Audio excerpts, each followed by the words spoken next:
এখন শুনবেন আজকের গুরুত্বপূর্ণ খবরের শিরোনাম। গাজায় এবার নরকের দরজা খুলে দেওয়ার হুমকি নেতানিয়াহুর। গাজা পুনর্গঠনে মিশরের পরিকল্পনায় বাদ পড়েছে হামাস।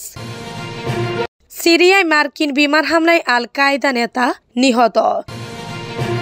নাইজেরিয়ায় ভুল বিমান হামলায় 6 জন বেসামরিক নাগরিক নিহত। ইউক্রেন ইউরোপ থাকবে শান্তি আলোচনায় আশ্বাস মার্কিন পররাষ্ট্রমন্ত্রীর। ভূমিকম্পে মাটির নিচে অদ্ভুত গর্জনের শব্দ, আতঙ্কিত দিল্লিবাসী। গাজায় এবার নরকের দরজা খুলে দেওয়ার হুঁশিয়ারি নেতানিয়াহুর। যুদ্ধবিরতি চলাকালীন সময়ে গাজা উপত্যকার দক্ষিণ অঞ্চলীয় রাফা শহরে অনেক বাড়িঘর ধ্বংস করেছে ইসরায়েল। আল জাজিরার ফ্যাক্ট চেকিং এজেন্সি সানাদের স্যাটেলাইট ছবি বিস্ফোরণে দেখা গেছে মধ্যে যুদ্ধবিরতি সত্ত্বেও ইসরায়েল দক্ষিণ গাজা রাফা কয়েক ডজন বাড়িঘর ধ্বংস করেছে। এর মধ্যে ফিলিস্তিনি স্বাধীনতাকামী গোষ্ঠী হামাস সব জিম্মিকে মুক্তি না দিলে গাজায় নরকের দরজা খুলে দেওয়ার হুঁশিয়ারি দিয়েছেন ইসরায়েলের প্রধানমন্ত্রী বেনিয়ামিন নেতানিয়াহু। গাজার ভবিষ্যৎ নিয়ে মার্কিন প্রেসিডেন্ট ডোনাল্ড ট্রাম্পের সাহসী দৃষ্টিভঙ্গির প্রশংসাও করেছেন তিনি। মার্কিন পররাষ্ট্রমন্ত্রী মার্কো রুবিওর সঙ্গে রবিবার এক যৌথ বিবৃতিতে নেতানিয়াহু বলেছেন, গাজার ক্ষেত্রে মার্কিন যুক্তরাষ্ট্র এবং ইসরায়েলের একটি সাধারণ কৌশল রয়েছে। বিবৃতিতে বলা হয়, নরকের দরজা কখন খোলা হবে বা এই সংক্রান্ত কৌশলের বিস্তারিত আমরা সবসময় জনসাধারণের সঙ্গে শেয়ার করতে পারি না, কিন্তু শেষ পর্যন্ত যদি আমাদের সব জিম্মিকে মুক্তি না দেয়া হয় তাহলে তা নরকের দরজা খোলা অবশ্যই হবে।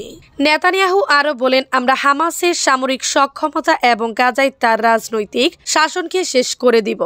আমরা আমাদের সব জিম্মিকে ঘরে ফিরিয়ে আনব এবং নিশ্চিত করব যে গাজা যেন তার কখনো ইসরায়েলের জন্য হুমকি হয়ে না উঠে। গাজা পুনর্গঠনে মিশরের পরিকল্পনায় বাদ পড়েছে হামাস।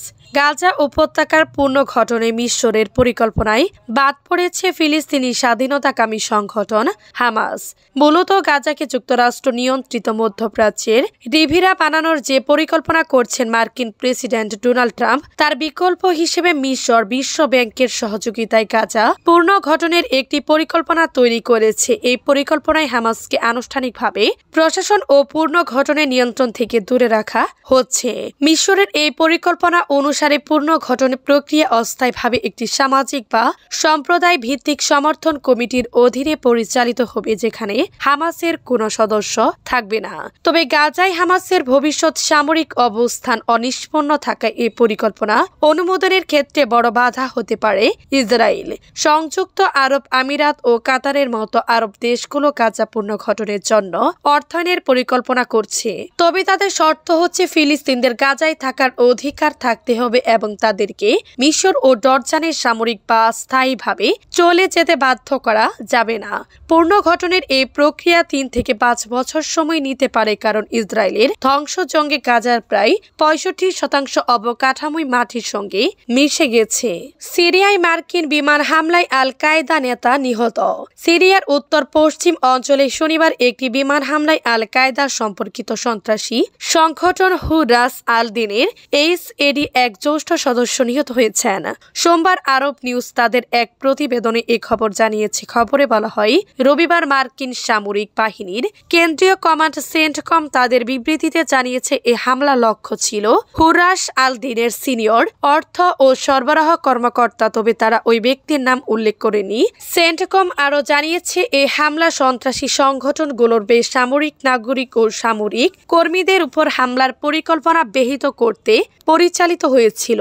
এর আগে 30 জানুয়ারি সেন্টকম আরেকটি বিমান হামলায় হুরাস আল দিনের সিনিয়র সদস্য মোহাম্মদ সালাহ আল জাবিরকে হত্যা করেছিল।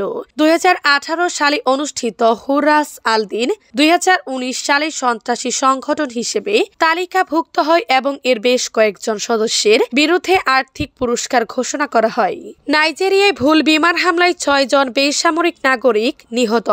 নাইজেরিয়ার উত্তর অঞ্চলীয় কাটসিনা রাজ্যে দেশটির সেনাবাহিনীর একটি বিমান সন্ত্রাসীদের তাড়া করার সময় ভুল করে আক্রমণ চালিয়ে কমপক্ষে 6 জন বেসামরিক নাগরিককে হত্যা করেছে। বাসিন্দাদের উদ্ধৃতি দিয়ে রোববার নাইজেরিয়ার কুনো থেকে এএফপি এ খবর জানায়। 3 জন বাসিন্দা জানিয়েছেন শনিবার সাফানা জেলার জাক্কা গ্রামের উপকণ্ঠে কয়েকটি কুড়ে ঘরে এই বোমাটি ফেলা হয়। তারা আরও জানান গ্রামে পুলিশের একটি ঘাঁটিতে ডাকাতরা হামলা চালিয়ে 2 পুলিশ সদস্য এবং তাদের সহায়তাকারী একজন পাহারাদারকে হত্যা করার পর এই হামলা চালানো হয়। জাক্কার বাসিন্দা মুনতারি সাদা এএফপিকে জানান ডাকাতরা সরে যাওয়ার পর জেটটি মোতায়েন করা হয় এবং গ্রামের বাহিরে একটি পরিবারের কুড়ে ঘরে আঘাত আনার আগে এটি গ্রাম প্রদক্ষিণ করে তাদের জানাজায় অংশ নিয়ে সাদা বলেন, পরিবারের 6 সদস্য নিহত হয়েছেন এবং আছেন দেহের বিভিন্ন অংশ ব্যাগে করে দাফনের জন্য সংগ্রহ করতে হয়েছে। যার বক্তব্যের সমর্থনে আরো 2 বাসিন্দা একই সংখ্যা জানিয়েছেন। ইউক্রেন ইউরোপ থাকবে শান্তি আলোচনায় আশ্বাস মার্কিন পররাষ্ট্রমন্ত্রীর। ইউক্রেন ও ইউরোপ অবশ্যই শান্তি আলোচনায় অংশ নেবে বলে মন্তব্য করেছেন মার্কিন পররাষ্ট্রমন্ত্রী মার্কো রুবিও। তিনি আশা প্রকাশ করে বলেন, এই আলোচনার মাধ্যমে দেশটিতে চলমান যুদ্ধের ইতি ঘটবে। যুক্তরাষ্ট্র ও রাশিয়ার মধ্যে সৌদি আরবে আসন্ন বৈঠকের বিষয়ে ইউরোপীয় নেতাদের উদ্বেগ দূর করার চেষ্টায় রুবিও বলেন, এখনো আনুষ্ঠানিক আলোচনার শুরু হয়নি, তবে আলোচনায় ইউক্রেন ও অন্যান্য ইউরোপীয় দেশকে যুক্ত করা হবে। সোমবার রয়টার্সের এক প্রতিবেদনে এ তথ্য জানানো হয়। মার্কিন কূটনৈতিক প্রচেষ্টা ও শান্তি আলোচনার প্রস্তুতি। রয়টার্সের এক প্রতিবেদনে বলা হয়, যুক্তরাষ্ট্র ইউরোপীয় দেশগুলোর কাছে একটি প্রশ্নপত্র পাঠিয়েছে যাতে জানতে চাওয়া হয়েছে তারা কত সংখ্যক সেনা পাঠাতে পারবে ইউক্রেন রাশিয়া শান্তি চুক্তি বাস্তবায়নের জন্য। রুবিও বলেন, প্রেসিডেন্ট ট্রাম্প সম্প্রতি পুতিনের সঙ্গে কথা বলেছেন, যেখানে পুতিন শান্তি আলোচনায় আগ্রহ প্রকাশ করেছেন। প্রেসিডেন্ট ট্রাম্পও একটি দীর্ঘমেয়াদী সমাধানের পক্ষে, যা ইউক্রেনের সার্বভৌমত্বকে রক্ষা করবে। ট্রাম্পের প্রতিক্রিয়া ও ইউক্রেন সংকট। ট্রাম্প রবিবার বলেন, আমি নিশ্চিত পুতিন পুরো ইউক্রেন দখল করতে চান না। যদি তিনি তা করতেন তবে সেটা আমার জন্য বড় সমস্যা হয়ে দাঁড়াতো। আমার মনে হয় তিনি যুদ্ধ শেষ করতে চান। ভূমিকম্পে মাটির নিচে অদ্ভুত গর্জনের শব্দ আতঙ্কিত দিল্লিবাসী। সোমবার ভোরে ভূমিকম্পে কেঁপে উঠল ভারতের রাজধানী দিল্লি। স্থানীয় সময় ভোর 5:34 এ ভূমিকম্প অনুভূত হয়। এ সময় কেঁপে উঠে ভারতের রাজধানী শহর ও এর আশপাশের এলাকা। এ সময় মাটির নিচে অদ্ভুত এক গর্জনের মতো শব্দ শোনা যায়। এতে আতঙ্ক ছড়িয়ে পড়ে বাসিন্দাদের মধ্যে।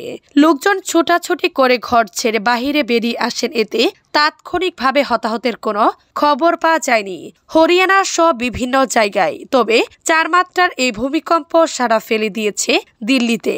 দেশটির প্রধানমন্ত্রী নরেন্দ্র মোদী সামাজিক যোগাযোগ মাধ্যমে এই ভূমিকম্প নিয়ে পোস্ট করেছেন।